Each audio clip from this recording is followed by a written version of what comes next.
mudar tua vida. Deus é tão grande, Ele pode cessar o teu sofrer. Ele conhece você intimamente, sabe o que você pensa e o que vais fazer. Ele é o amigo mais certo nas horas incertas. Ele enxuga o teu pranto quando você chora. Ele está sempre presente quando estás sozinho. Ele é a vida, é verdade, é o caminho.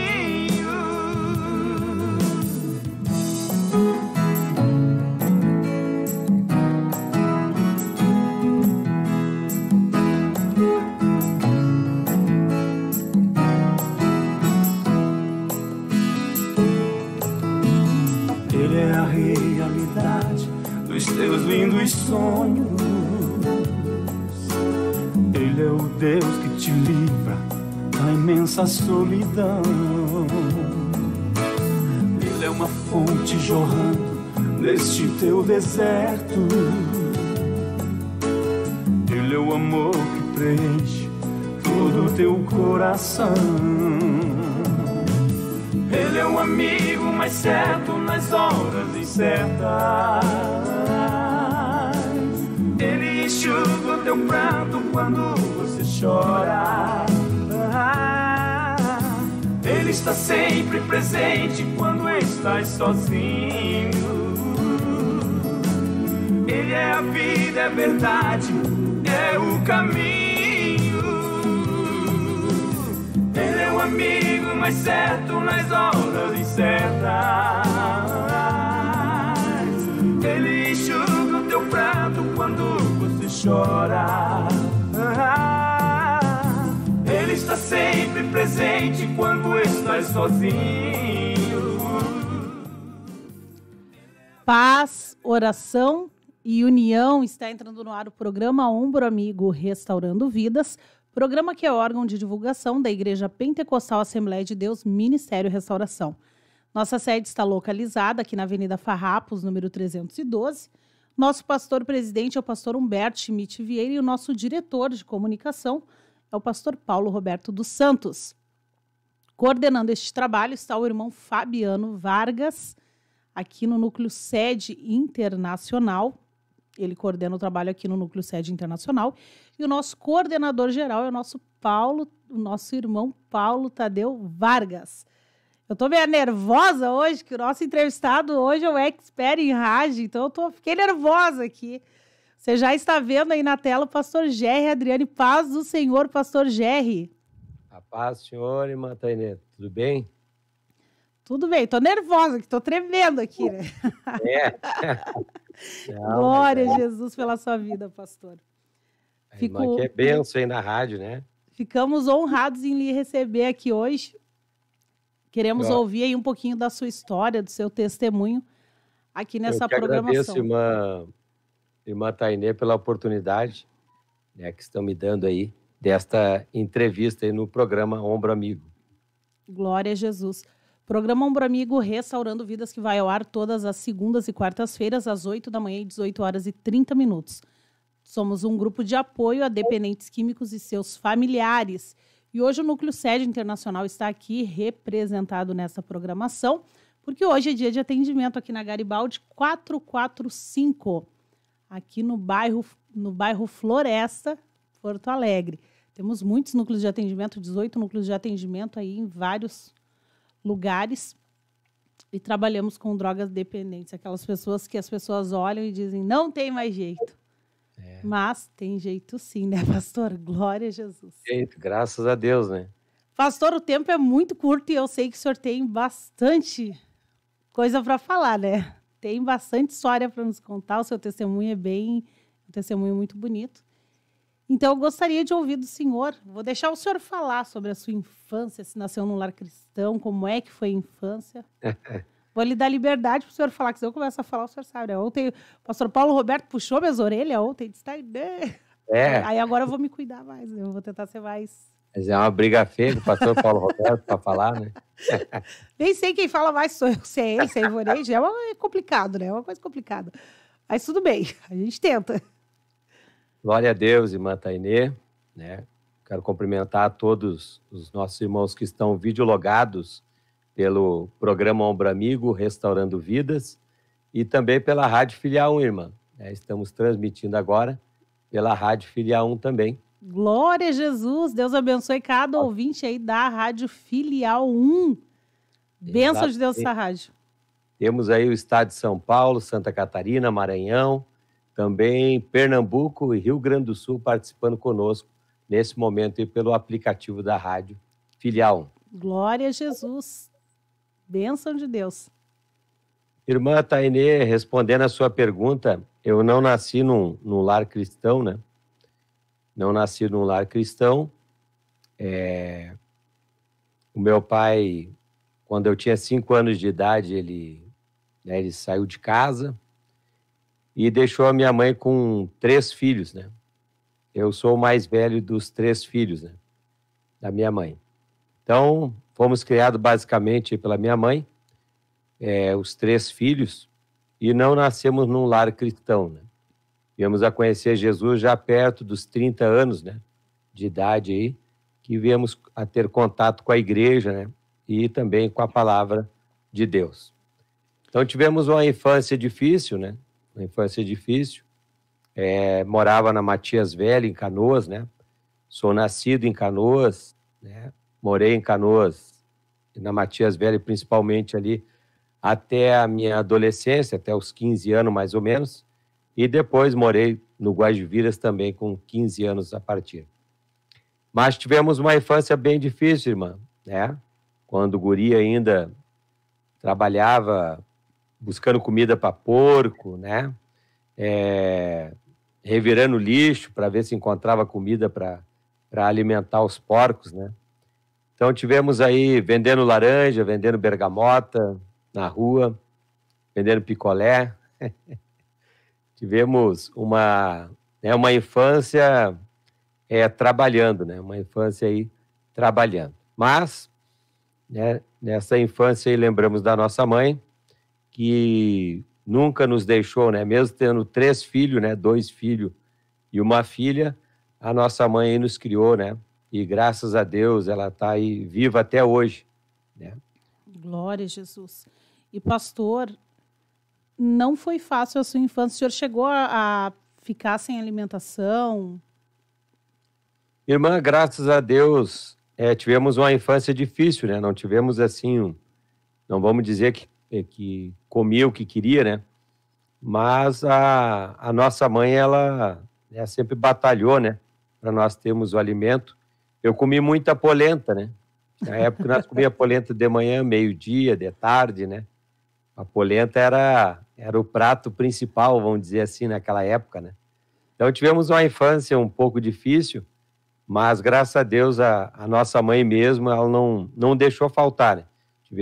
Passamos por, vamos dizer, situações difíceis, mas não que faltasse o alimento na infância, né? Glória a Jesus. E a mãe sempre trabalhando, e o pai, o senhor tinha algum contato com seu pai sempre ou não? Trabalhando. Não, meu pai, né, por alguns anos o meu pai foi muito ausente, né? Nós começamos a ter um contato maior com o meu pai depois na minha fase adulta já, né? Então Sim. tive com 7 anos de idade, ali 8 anos de idade, procurei meu pai, né? E aí por um tempo, né, a gente procurou ele, depois nos afastamos de novo. Então, fui ter um contato depois, né, na fase adulta, né, com meu pai já. E isso fez diferença na sua vida? Esse não ter a família completa, pastora? Muita diferença, né, irmã Tani? Muita diferença mesmo.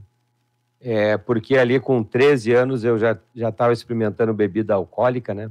Com 13 anos já fumava cigarro. Mesmo escondido da minha mãe, cigarro já fumava, né? Então, fui viciado em cigarro por um bom tempo, né? E no alcoolismo, vamos dizer assim, dos 13 anos até os 30 anos, mais ou menos, né, fui escravo do álcool, né? Escravo do álcool. Aí. Passei uma adolescência bem difícil, né, por causa do alcoolismo. Né? Mas aí faz a diferença aquela imagem paterna, né? A imagem do pai, né, os conselhos do pai. Não que a minha mãe não desse conselhos, né, mas para nós fez falta, né, aquela imagem do homem pai, né, dentro de nossa casa, seria muito importante, né, na época. E alguma vez vocês iam na igreja, a mãe era cristã, conhecia Jesus, pastor? Não, minha mãe não era crente. Né? Não, ela não era crente,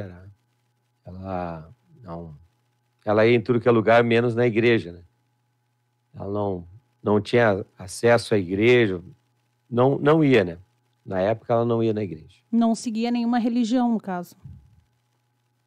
Não, ela era devota a São Jorge, né? Aquelas coisas de católico, sim. Né? Sim. Então ela, não... Tadinha. Ela não conhecia, né? Na época, então passou por uma situação bem difícil também, né? Na sua vida espiritual. E nós também, né? Com os filhos, né?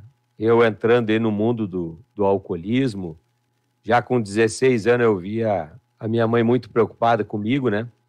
Porque eu chegava em casa 4 horas da manhã, 5 horas da manhã. Com 16 anos, pastora? Com 16 anos. Às 7 horas da manhã eu saía para trabalhar, né? Muitas vezes não dormia, chegava em casa, tomava um café, né? E ia trabalhar. Então ela tentava me aconselhar, né? Ela ficou muito preocupada, né? De fato, né? Porque eu amanhecia na rua, né? Amanhecia na rua bebendo, né? Com 16 anos. E muitas vezes fui trabalhar, já trabalhava com 16 anos, fui trabalhar muitas vezes assim, sem dormir, né? Sem dormir, né? Aquele álcool na cabeça ainda, né? E eu me lembro que a minha mãe um dia, ela me chamou muita atenção, ela disse, meu filho, tu vai ficar igual o teu pai, né? Tu vai ficar um alcoólatra, né? Igual o teu pai. Meu Deus. Meu pai foi alcoólatra, infelizmente escravo do álcool, né? Por muitos anos, quase a vida inteira, né? O pai sofreu com a situação do álcool e eu estava no mesmo caminho. Aconteceu um fato, irmã Tainê, que eu ali com 12 anos, ali, 13 anos, eu dizia que eu não ia ser igual ao meu pai, né? Que eu não ia percorrer o mesmo caminho que o meu pai percorreu, né? Se criou algo no meu coração, assim, por nós estar distante, né? E eu ver que ele não nos procurava, né? Então se criou, assim, uma mágoa, né, do meu pai. E eu dizia para mim mesmo, né? Que eu não ia ser igual ao meu pai, eu não ia fazer as mesmas coisas que o meu pai fazia. E acabei, na verdade, entrando no mesmo poço, né, do alcoolismo. Né? Ele era um alcoólatra e eu me tornei um alcoólatra também muito cedo já, né? E na escola, pastor?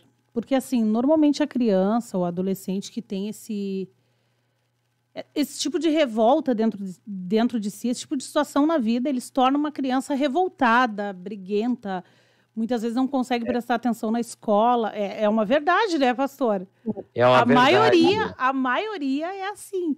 Com o senhor foi assim também, pastor? Ou o senhor parou de estudar, largou tudo? Não, eu não era agressivo, né? Eu era muito calmo até na escola, mas eu parei de estudar na adolescência também, me levou a parar de estudar, né?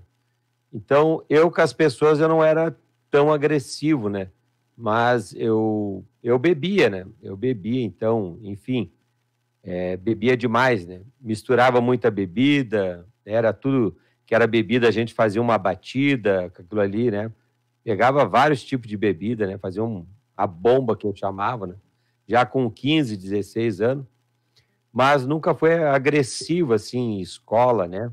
Nunca... Eu era bem calmo até nesta área. Mas eu tinha essa situação do meu pai, que fazia muita falta para nós, né? Fez muita falta, né? Na verdade. E aí a situação desta mágoa foi me levando a beber mais e mais, né?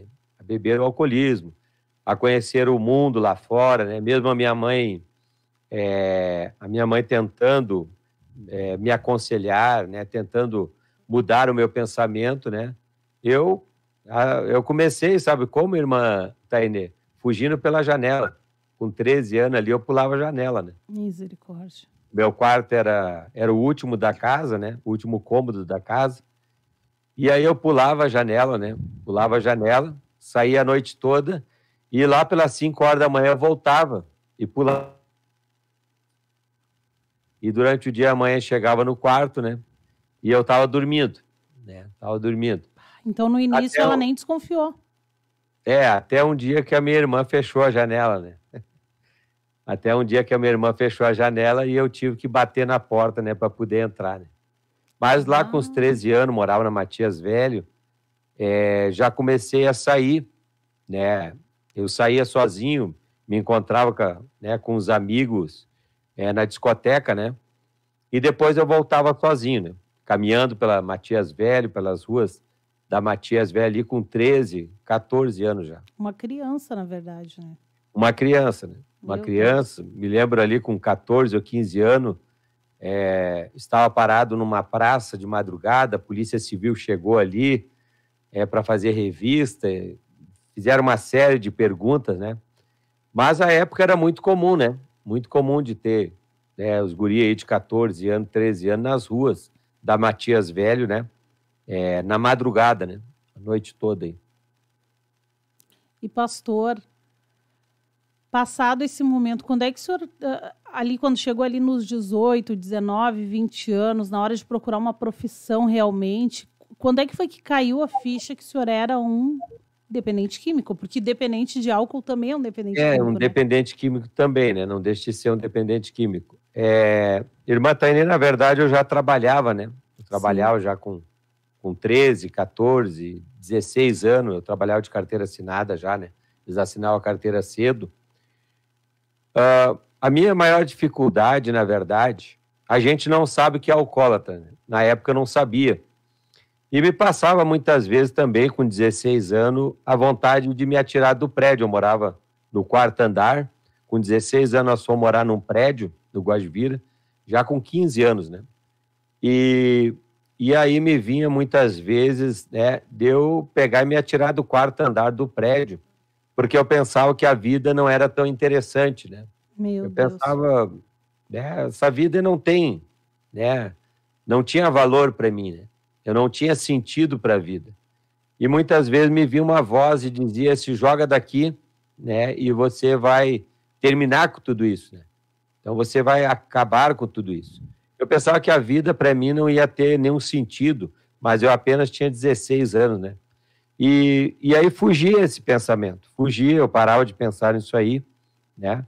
Mas eu pensei depois também que eu casasse, eu ia construir uma família, eu ia ter filhos, eu ia cuidar de filhos, né?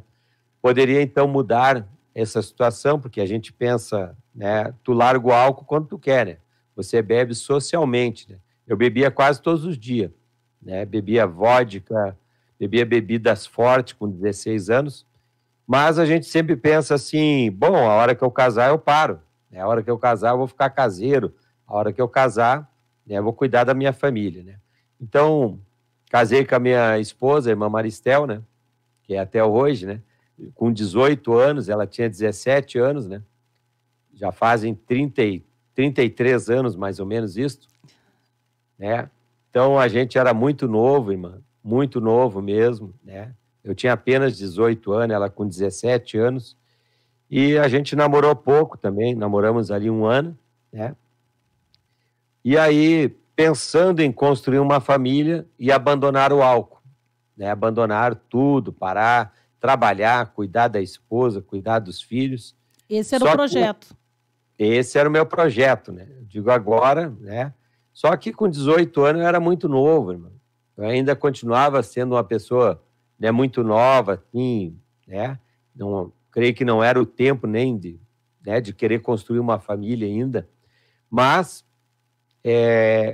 eu construí pensando nisso, só que foi pior, né? Foi pior.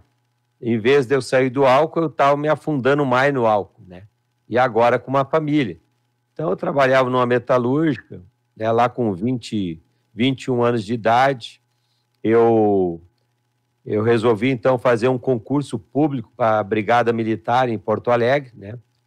E fui, né, em busca desse sonho aí também de ser policial militar ou ser um bombeiro. Esse era um sonho meu de criança, né?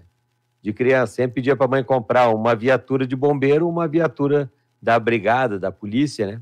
Que esse era um sonho que eu tinha de querer ajudar as pessoas, né? Tanto como bombeiro como policial militar. E aí fiz o concurso da Brigada Militar, eu passei, né? Foram 3 meses de bastante batalha no concurso lá, mas acabei passando, né? E virei policial militar brigadiano aí na cidade de Porto Alegre, né? Então, inclusive, fiz muita ronda aí na Avenida Farrapos, na volta aí onde é a igreja agora, né? Bem que eu vi que o senhor tem cara de policial. Fizemos bastante ronda aí com os camburão, bem na Voluntários, aí na volta da Farrapos. O senhor conhece bem esse lado aqui, então? Conheço, entrava pela Garibaldi, ali a Barros Cassal, né? Então aí a época aí não era muito fácil, né? E aí era bem visitado aí também pela polícia, né? Na época, essa quadra da igreja, né? Graças a Deus hoje tem a igreja aí e mudou muita coisa, né? Para a glória de Jesus. Glória a Deus. Mas, irmã, este era o meu sonho, né? Meu sonho de ser um policial e conseguir realizar esse sonho, mas continuava alcoólatra, irmã. Continuava ainda alcoólatra, né? Ainda na viatura, bêbado, trabalhando bêbado, chegando bêbado, saindo bêbado, né? Imagina ainda policial nesse estado. Então, uma coisa que era boa em mim, né? Porque o álcool não prestava, é porque eu sempre fui muito calmo. Eu sempre fui muito calmo. Então, o alcoolismo não me levava a ser violento, uma pessoa violenta, né? Não me levava a ser isto, né? Era isso que eu estava pensando agora, imagina só, porque a pessoa, quando ele bebe, normalmente o alcoólatra, ele bebe e fica agressivo. Sim, não, imagina o senhor policial militar e agressivo. Misericórdia. Era mais fácil eu chorar ainda, né? Ai, glória a Deus. Eu não tinha essa agressividade, né, irmã? Mesmo na brigada aí, infelizmente, né, em trabalho, às vezes, né, estava alcoolizado, mas em todas as ocorrências nunca me passei, né, do ponto, assim, agressivo, jamais, né? Mas isso aí atrapalhou, o álcool, na verdade, ele atrapalhou mais a mim e a minha esposa, né? Ele não atrapalhava porque eu falava com as pessoas normalmente, né? As pessoas conversavam comigo, eu ria, eu me alegrava, né? Mas por trás dessa alegria havia o álcool, né? Havia este álcool. Sim. E este mal era para mim, né? Fazia um mal para mim e fazia um mal, claro, para a minha esposa, né? Para a minha esposa. Porque eu continuei como uma vida de solteiro, né? Em vez de cuidar da minha esposa, às vezes saía, né? Saía para baile, saía para festa, ela ficava em casa, ela era bem nova na época, né? Então, acabava extrapolando mesmo era com a família, né? Prejudicando muito mais a minha esposa, né? Do que as pessoas da volta, né? Então, eu não tinha problemas com as pessoas na volta, elas não tinham problema comigo. Mas quem tinha, na verdade, era a minha esposa, né? Por eu estar no alcoolismo aí, saindo, né? Fazendo festa, sumia de casa. Então, para ela era um transtorno, né? Ela teve o primeiro filho com 20 anos, né? O Christian Adriane. O Christian Adriane nasceu, ela tinha 20 anos e eu tinha 21. A recente entrar na Brigada Militar, né? Misericórdia. E aí era uma tristeza, irmã, porque eu não prestava atenção no meu filho, ainda que eu amasse ele, a minha esposa. O álcool, ele faz isso, irmã. Né? O álcool é tipo a droga. Né? É como você estar numa casa no escuro, você não enxerga ninguém. Você não enxerga a sua esposa, você não enxerga os filhos, né? Você não consegue ter um afeto completo pela esposa, pelos filhos, entendeu? Você entrou em casa, você saiu, você não viu quase ninguém. Então, me acontecia muito disso aí, né? De eu não prestar atenção na minha família, né? Não prestar atenção na minha esposa, que já tinha um filho, né? Já estava amamentando ali o Cristian Adriane, que é o meu filho mais velho, né? E, infelizmente, o alcoolismo, ele me prejudicou muito nessa parte familiar, né? É importante falar isso, pastor, por quê? Porque muitas vezes a pessoa que está, o familiar de um usuário de álcool não consegue entender esse lado do que é o alcoólatra. A pessoa não consegue entender que aquela pessoa tem uma alma e que aquela pessoa, lá no fundo, ninguém quer ser alcoólatra. Ninguém quer ser. Ninguém quer ser um droga dependente, ninguém quer ser isso. Mas é algo muito mais forte que prende essa pessoa. Algo muito mais forte, né? O que acontecia comigo? Quando a minha esposa ia para a casa da mãe dela, né? Visitar a mãe dela, levar o meu filho lá para a avó ver, eu ficava em casa sozinho. Às vezes eu não ia, né? E quando eu ficava em casa sozinho, eu bebia, né? E eu bebia. E eu chorava, eu ficava num canto do quarto, ficava sentado no chão. Eu ficava sentado no chão chorando, né? E dizendo que ninguém me amava. Na verdade, eu tinha minha esposa, estava ali, né? A minha esposa com o bebê, né? Que me amava, né? Estava comigo ali. Mas o meu sentimento era que ninguém se importava comigo, né? Ninguém se importava com a minha vida, com a minha situação, né? Então, me dava aquela depressão. Deixa eu lhe interromper. Na verdade, esse vazio era por quê? Por causa lá do pai, lá na infância. Exatamente. Que não teve esse amparo do pai. E aí cresce com aquela falta ali. Não estavam todos ali os que eram necessários. Aí dá aquela impressão, pastor, a gente acaba aumentando, né? Parece que aquele lá que não estava é todo mundo. Quando, na verdade, essa pessoa é só uma outra pessoa. Mas vai explicar isso para quem está passando por isso. Mas faz falta, né? Eu me lembro quando era criança, né, muito novo ainda, o meu pai esteve na nossa casa, né, uma das poucas vezes que ele apareceu lá, e era um dia de temporal, né, e eu estava sozinho em casa, né, mas o pai ficou pouco tempo, ele foi embora, né, e eu tinha muito medo de temporal, irmã. Quando era criança, eu entrava embaixo da mesa, né, dava um temporal. Eu, quando era criança, ficava embaixo da mesa, né? De tanto medo que eu tinha, né? A minha mãe dizia, não precisa entrar embaixo da mesa, meu filho, né? Mas eu me lembro aquele dia de temporal, quando eu era criança, meu pai esteve lá, mas ele não ficou comigo lá. Ele não ficou lá. E aquilo ali, eu senti muito medo daquele temporal. Então, poderia ser que essas marcas, né? Elas estivessem em mim ainda, com certeza, né?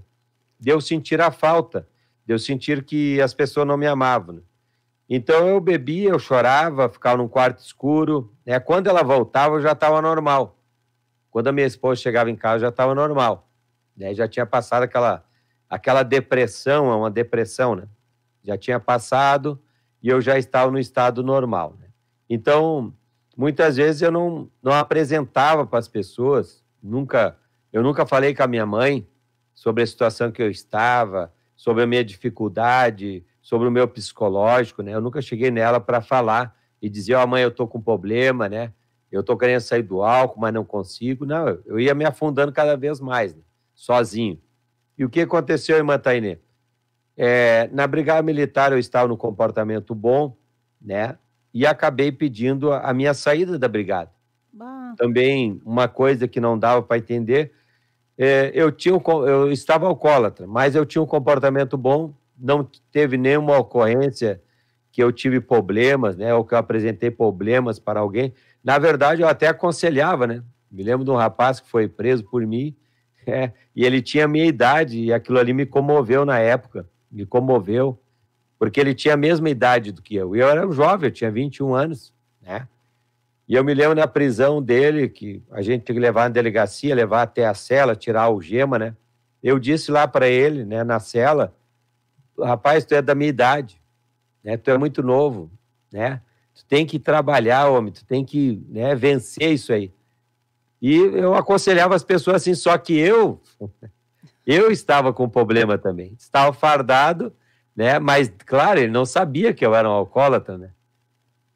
Esse rapaz, ele não sabia que eu era um alcoólatra, né? Ele, quando foi preso, né? E, por incrível que pareça, 6 meses depois, quando ele foi se apresentar à júri, né? Foi se apresentar para o juiz, ele estava trabalhando de carteira assinada já, né? Soltaram ele, né? E quando ele foi, depois de 6 meses, ele tinha que responder esse processo, ele já estava de carteira assinada. Mas eu mesmo, né? Lá quando eu vi ele de carteira assinada, bem arrumado, né? Lá na frente do juiz, eu me senti muito mal, irmã, porque eu era um alcoólatra. Eu pensei para mim, mas olha esse jovem, ele tá bem arrumado, o homem, e ele não sabe que eu sou um alcoólatra. Ele não sabe que eu bebo, que eu, né? Era como oficial na AMAN. Leproso, né? Então aquilo ali me incomodava, sabe? E aí eu fui ao ponto de, um dia, né, eu com essa loucura da minha cabeça, eu pedi a saída da Brigada Militar, né? Não precisava pedir, estava um comportamento bom. Na verdade, o que eu precisava ter pedido era um tratamento, né? Era um tratamento dentro da corporação, uma ajuda, né? Ou, na época, a gente não conhecia a igreja, não sabia o que fazer, né?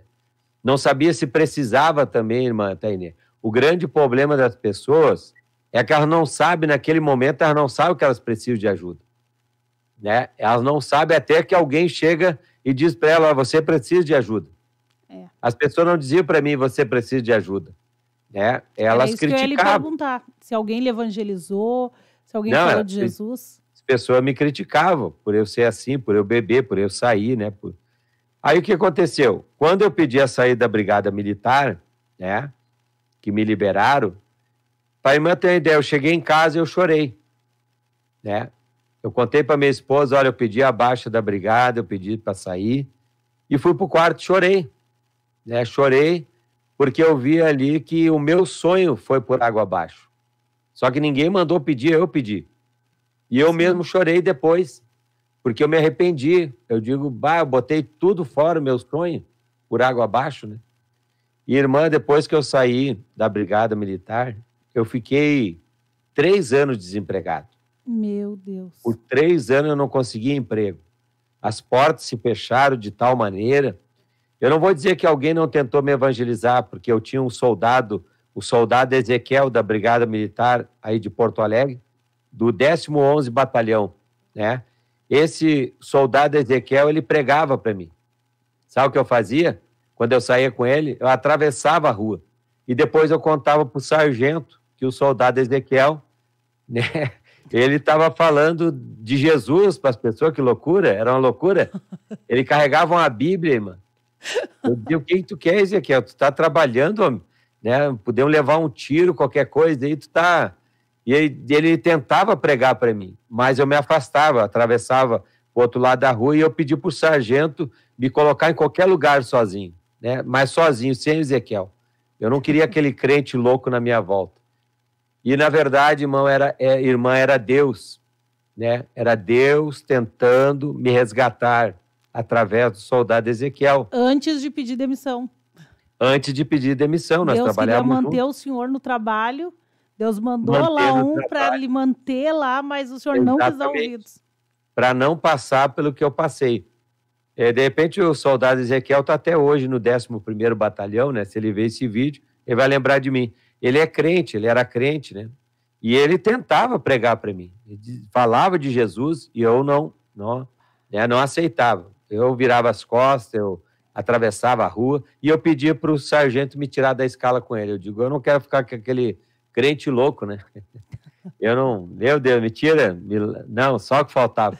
Para ver, irmã, terminei pedindo depois a baixa, saí da Brigada Militar, não tive problema nenhum na brigada, mas pedi a baixa, cheguei em casa, me arrependi, chorei, né? Vi o meu sonho indo água abaixo, né?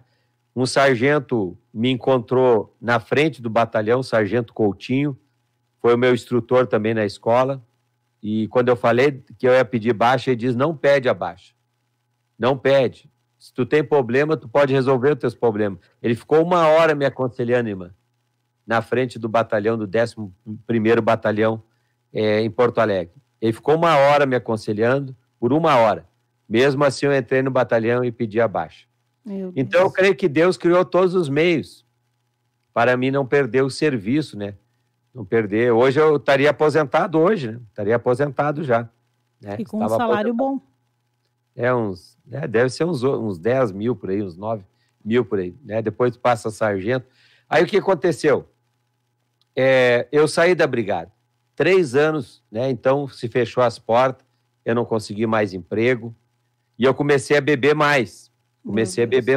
E a depressão aumentando.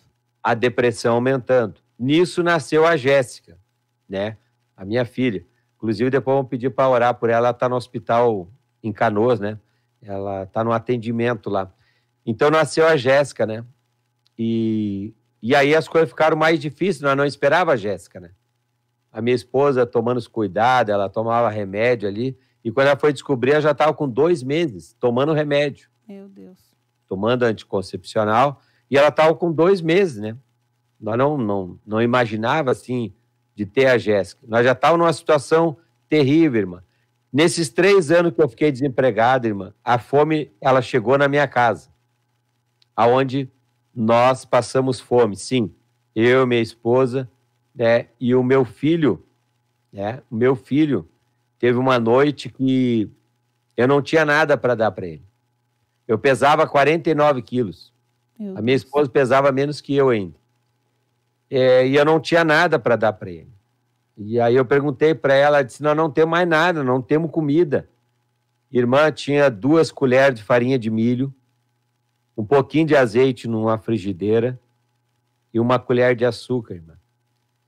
E no desespero daquela noite eu mexi aquele açúcar com a farinha de milho, azeite, eu dei para o meu filho no desespero. E aquela noite me doeu muito, irmã, porque ele estava deitado, ele deitou na cama, e eu pude contar todas as costelas dele. Meu Deus. Parecia, ele estava sem camisa, ele tinha hepatite. Então, aí eu olhei todas as costelinhas dele, estava ali, saliente, na pele, né? E muito magro, irmã. E ele teve essa hepatite, né, aquela que contamina, né? Onde tocar contamina, ele tinha uns amarelão, então o médico começamos a tratar aquilo ali, o médico disse, o fígado dele pode se tornar uma esponja, desmanchar. Meu Deus. E nós não tinha nem dinheiro para comprar o alimento que ele precisava. Foi o que mais me doeu, né? De eu ver assim, eu tenho que me segurar às vezes assim às vezes eu até choro quando falo, né? Mas eu não tinha o que fazer. Não tinha o que fazer, irmã. E aquilo ali nos trouxe grande sofrimento para mim e minha esposa. Então, nós entramos em desespero, né? Tinha uma igreja nos fundos de casa, dava para outra rua. A minha esposa tirava pedra no telhado daquela igreja, tirava pedra, com toda essa situação. Né? Quando eles começavam os cultos lá, eu saía de casa para não ouvir o culto, para não ouvir a oração. A minha esposa se aborrecia, tirava pedra no telhado da igreja, né? Então nós estávamos vivendo uma vida de trevas. Nós chegamos a ter uma lâmpada em casa. De todos os cômodos, nós tínhamos uma lâmpada só. Né? Nós tínhamos uma lâmpada só na cozinha. Ia queimando as lâmpadas, não tinha dinheiro para comprar, ia ficando sem. Misericórdia. E, irmã, um dia na garagem, eu estava deitado e apareceu assim na parede, tipo um telão grande, né? Uma voz falando, você vai virar mendigo. E apareceu a passarela da Anchieta aí de Porto Alegre, né? Na visão que eu tive na parede. E aquela voz dizia, olha essa passarela aqui na Anchieta, tu vai ser o mendigo da Anchieta. E ele me mostrava embaixo da passarela com um jornal Diário Gaúcho na mão. E escrito no Diário Gaúcho, o mendigo, eu não sei qual era a notícia, o mendigo da Anchieta, né? Era para ser o meu nome, o mendigo da Anchieta. E aí, né, o demônio ali, o diabo, né, ele falando para mim, ele disse, deixa a tua família porque tu não é digno de cuidar da tua família. E vai embora, né? Vai virar mendigo, né? E eu aceitei aquela proposta de virar mendigo, né, e morar embaixo da passarela. Foi aí, irmã, que eu me lembrei da minha mãe. Eu lembrei da minha mãe, porque tinha uma coisa, irmã Tainê. Eu e a irmã Maristel, nós não contava nem para minha mãe e nem ela contava para a mãe dela a nossa situação. Nós não passava a nossa situação para os familiares, né? Nós não passava. E aí o que aconteceu? Eu me lembrei da minha mãe, eu pensei comigo, eu vou embora, e eu saí para ir embora. E a Maristel não ia ficar nem sabendo, né? E eu pensei, eu só vou passar na casa da minha mãe e eu vou dar um beijo nela, né? Como eu precisava dar um beijo nela, naquela mãe que nos criou, né? Sim. E aí, irmã, eu chegando lá na mãe, eu disse para a mãe, eu vim aí só para lhe dar um beijo. E a mãe começou a falar de Jesus. Eu não sabia que ela estava indo à igreja, assim, ela não me convidava. E ela disse assim, meu filho, Jesus está abençoando muito, né? Ela chegou a convidar a minha esposa na época, mas para mim ela não falava, para mim nem tinha assim. Aí quando ela falou, Jesus está me abençoando muito, os pastores lá da igreja estão sendo usados, eu digo, o que é isso, mãe? Pastor, Jesus? Ficou louca. Jesus vai fazer, mãe? Aí eu comecei a gritar com ela, o que esse Jesus vai fazer? Isso aí vai me dar 1 quilo de arroz, 1 quilo de feijão, E eu comecei a gritar, enfurecido, irmã, enfurecido com a minha mãe, né? E aí a mãe disse assim, Adriane, Jesus não vai te dar 1 quilo de arroz, nem 1 quilo de feijão. Ele vai te dar a dignidade de uma vida. E apontou o dedo para mim. Quando ela falou a dignidade de uma vida, irmã, o diabo dizia que eu não era digno de cuidar da minha família. E quando ela falou, foi a palavra-chave que entrou no meu coração e eu paralisei. Eu fiquei paralítico. Eu não conseguia caminhar. Eu só chorava. Eu tentava me mexer e não conseguia. Meu padrasto veio e me abraçou, né? Ele disse, vai passar essa situação. E eu só chorava. Eu digo, mãe, eu estou numa situação ruim, difícil. Eu não falava para ela. De repente eu comecei a falar. E ela disse, meu filho, vamos na igreja hoje. Jesus quer mudar a tua história, a tua vida. O Espírito Santo vai te ajudar. E eu chorei muito, sabe? E aí aceitei, né? Não existia nenhuma outra saída além daquela ali. Hã? Não tinha outra saída. Não tinha. E quando ela começou a falar, que eu comecei a chorar, né? Que ela disse, olha, Jesus vai mudar a tua vida. Aí eu só chorava, irmã. Aleluia. Eu só chorava. Eu não conseguia me mover mais, sabe?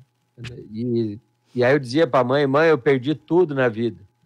E a mãe disse, Deus vai te dar tudo de novo. Aleluia. E aí, como a gente não falava para o nosso familiar a nossa situação, que passava fome, às vezes nós não tínhamos que comer de manhã, não tínhamos que comer ao meio-dia. Nós não falávamos, nós fizemos um pacto de não falar. Eu e a minha esposa, nem a mãe dela morreu sem saber, eu acho. O pai dela, nós não falávamos, nem para minha mãe. E aí eu falei para a mãe, eu estava numa situação muito difícil, e a mãe disse, olha, meu filho, eu fiz um rancho lá justamente para levar para vocês, né? Justamente para levar para vocês. Olha como Deus é, né? Eu não estou sabendo nada, mas Deus me tocou de levar um rancho para vocês. Está ali, está comprado, está aqui já. Aleluia. E, irmã, eu fui até em casa, né? E eu disse para a Maristel, eu vou sair de noite, né? E eu fui lá na mãe. Voltei lá no mesmo dia para ir no culto com ela. Aleluia. Era lá no Guajivira o culto. E aí a mãe, né, caminhando, por um momento ela teve que pegar na minha mão, né? Parecia que ia me faltar forças para chegar. E quando eu cheguei na porta da igreja, a mãe entrou. E quando a mãe entrou, eu fiquei na porta e uma voz veio e disse para mim, você não é digno de estar aqui. Olha, esses crentes estão tudo bem arrumados, olha como é que você está, né? Você é um mendigo, né? Olha, você é um pecador, você quer que eu conte os pecados para os crentes aí para eles descobrirem, olha só. Meu Deus. E na época eu tinha uma nota de dinheiro falsa no bolso, carteira de cigarro, só o que não prestava, né? E aí, irmã, e o diabo me acusando, tu entrar aí eu vou te entregar para os crentes, vou te entregar para o pastor. E eu fiquei com medo de o pastor falar, né, para os crentes ali alguma coisa de mim, que eu era um alcoólatra, alguma coisa. E eu estava desistindo de entrar, porque a mãe já tinha entrado, né? E eu ia voltar, eu ia embora. De repente, uma voz de dentro da igreja, né, começa a me chamar. Adriane, entra. E que voz é essa, né? Aleluia. Uma voz mansa e suave. Eu nunca tinha escutado aquela voz doce, irmã. E aquela voz veio mais forte, dizendo, Adriane, entra porque eu te amo. Quando falou assim, eu digo, quem está me chamando, né? É uma voz que Aleluia. eu não ouvia, irmã. Eu ouvia só a voz do diabo, eu conhecia só a voz do diabo, né? E me toca até hoje, irmã. Vou falar disso aí. Aleluia. E de repente eu ouvi a voz de Deus dizendo para mim entrar, dizendo que me amava. E eu fui atrás daquela voz. Eu esqueci a voz do diabo, que dizia que não era para entrar. Eu esqueci. E quando eu entrei na igreja, me colocaram no primeiro banco, né? E ali eu me sentei, e um jovem de mais ou menos uns 16 anos, né? Esse jovem estava tocando seu violão, né? E ele olhava para mim.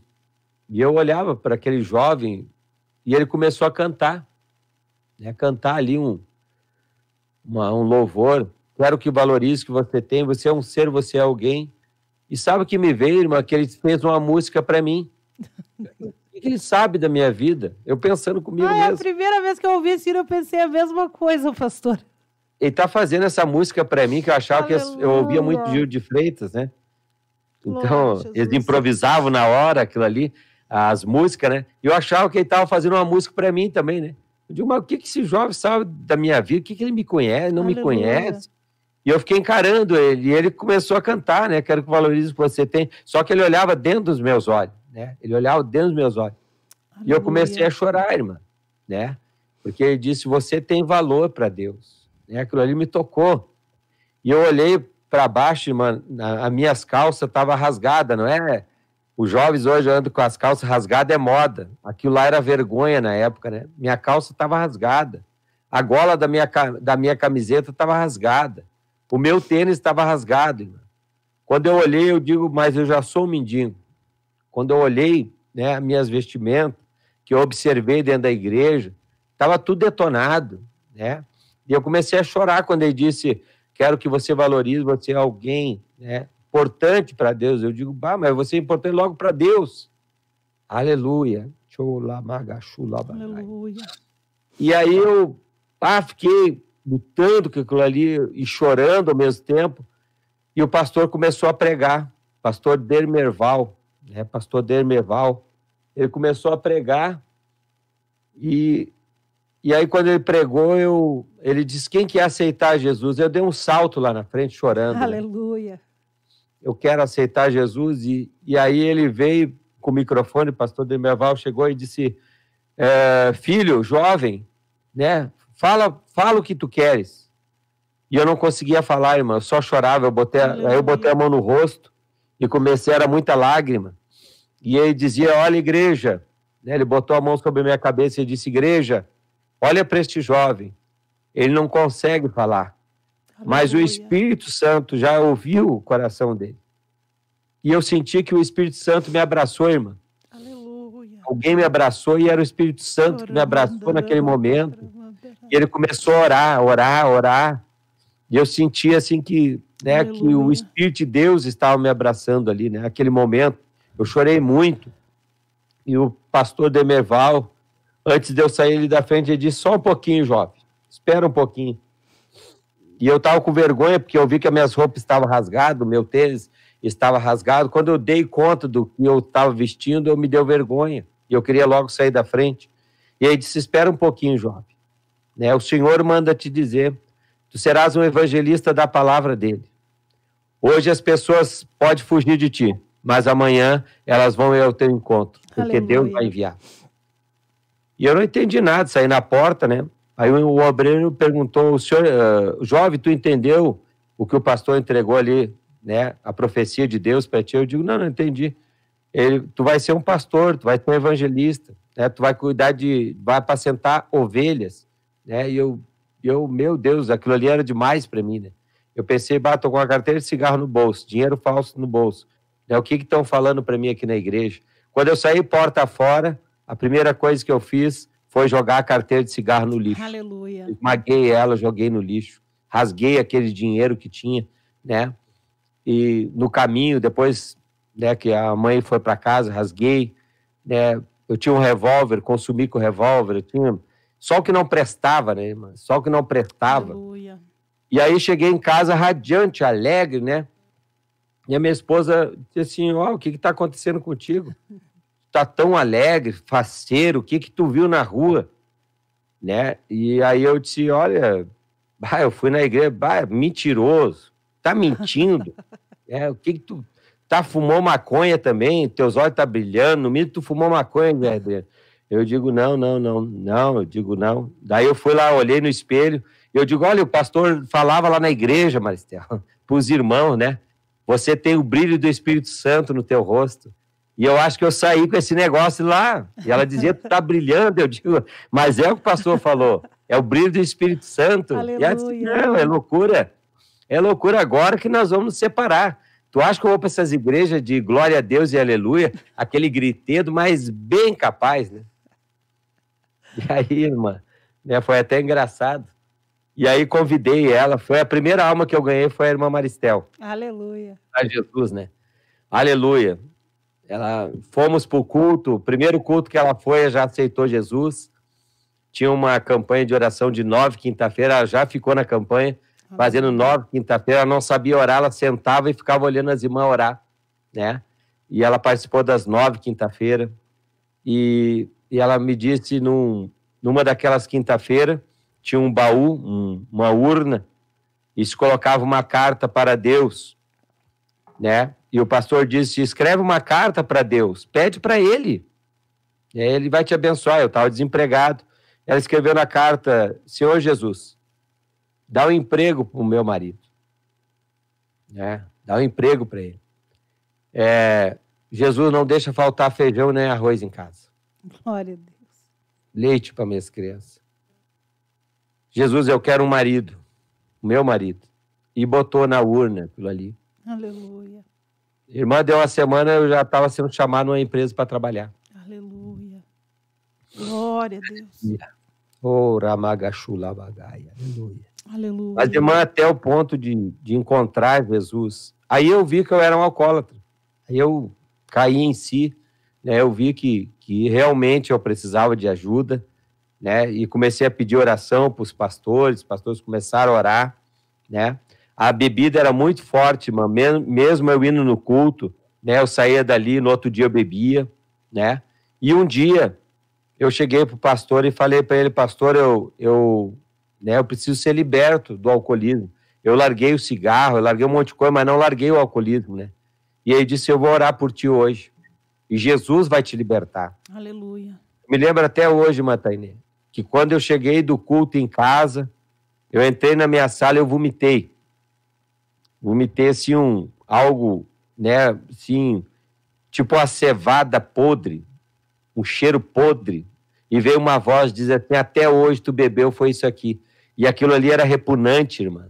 Repugnante, tanto que, né, eu não consigo nem sentir o cheiro de bebida alcoólica. Glória a partir daquele dia eu nunca mais bebi. Aleluia. Isso já faz 20 anos. Glória a Jesus. Fui liberto, né, naquela noite, depois do culto, né? Aleluia. E aí, depois marcamos o batismo, né? Nos batizamos, eu e a irmã Maristel, no mesmo dia, descemos as águas, né? E agora, em agosto, dia 3 de agosto, vai fazer 20 anos que nós descemos as águas juntos, né? 2 décadas. Glória a Deus. Pastor, mais 1 minuto só. Olha como o tempo passou rápido, viu? Passou. E pude criar os meus 2 filhos, a Jéssica, né, e o Cristian Adriano, na igreja. E hoje eles estão criando meus netos na igreja. Glória a Jesus. E ganhei o meu pai para Jesus, irmã. Daí Glória é outro dia, Deus. então, para nós conversarmos, né? Vamos ter que marcar outro dia de novo, né, pastor? Ganhei meu pai para Jesus e foi algo tremendo também que eu tenho para participar do meu pai. Uma hora vamos falar sobre a questão de evangelizar, como ganhar almas para Jesus. Vamos conversar assim, não vai dar tempo da gente ler aqui os participantes. Amém. Mas tem muitos participantes, inclusive meu amigo, meu irmão Guilherme. O irmão Guilherme, servo de Deus. Irmã Nosso Karine sobrinho. Martins, a sua esposa, irmã Maristel, aqui conosco, irmã Elisandra, irmã Adriana Lopes também, Noemi Pereira, nossa amada irmã Elza Ciota. Muitas pessoas aqui conosco, que Deus abençoe cada um que esteve conosco aqui nessa programação. Não Glória esqueçam, a o Deus. programa Ombro Amigo Restaurando Vidas na Rádio Restauração Online, todas as segundas e quartas-feiras, às 8 da manhã e 18 horas e 30 minutos. Sempre com uma palavra, com um testemunho, algo que vai tocar no seu coração. E eu vou pedir para quem ouviu essa programação, que conhece alguém que tem problemas com drogas ou álcool, que compartilhe esse link. Pode parecer só mais um testemunho, mas para quem está passando por essa situação, faz toda a diferença. Então, você que está ouvindo a programação, compartilha lá no grupo da família, compartilha lá nos status, compartilha porque é muito importante. A irmã Raíssa botou aqui, ó, parte 2. Com certeza vamos precisar de uma parte 2, sem dúvida nenhuma. Porque nós precisamos encerrar, já ultrapassei 1 minuto, misericórdia. Se tiver a parte 2, irmã, né? Quero falar sobre o meu pai, né, uma grande obra que Deus fez na vida dele também. Glória a Jesus. Vamos falar assim, pastor. Nosso reencontro, né, com o pai ali foi algo muito tremendo também. É algo que às vezes é muito difícil de vencer. Ô, irmã Valquíria, tu tá com o microfone aí? Tu pode... Vamos encerrar o programa de um jeito diferente? Tu pode cantar um louvor? Aquele, você tem valor. Olha aí. Só aquele pedacinho daquele louvor. A irmã Valquíria tem uma voz angelical, né? Ela tem uma voz assim, ó, eu sou uma das admiradoras da voz dela, né? Uma voz tremenda, né? É uma voz, assim, acima da média. Irmã, também eu vou para o culto agora para empossar um dirigente numa congregação agora. Glória a Jesus! Olha só que maravilha! Então, vamos encerrar este programa de uma maneira diferente, com a irmã Valquíria louvando ao Senhor, com um hino que eu também achei que tinha sido feito para mim, pastor. E até hoje, toda vez que eu ouço esse hino, eu choro. É muito lindo mesmo. Né? É algo Fala incrível. Muito pra gente. Pode louvar o Deus Senhor, irmã abençoe, Valquíria, nossa colega de trabalho aqui, nossa irmã em Cristo e uma adoradora. Muito obrigada, pastor. E vamos agendar aí a parte 2, com certeza. Amém. Eu agradeço também aos irmãos que estão aí na Rádio Filial 1, né? Estão na escuta aí, né? Sim, exatamente. Esqueci. Tá na escuta aí também, né? Deus abençoe todos os nossos irmãos. E vamos encerrar, então, com paz, oração e união. Irmã Valquíria daí louvando ao Senhor. Você tem valor, o Espírito Santo se move em você. Você tem valor, o Espírito Santo se move em você. Você tem valor, o Espírito Santo se move em você.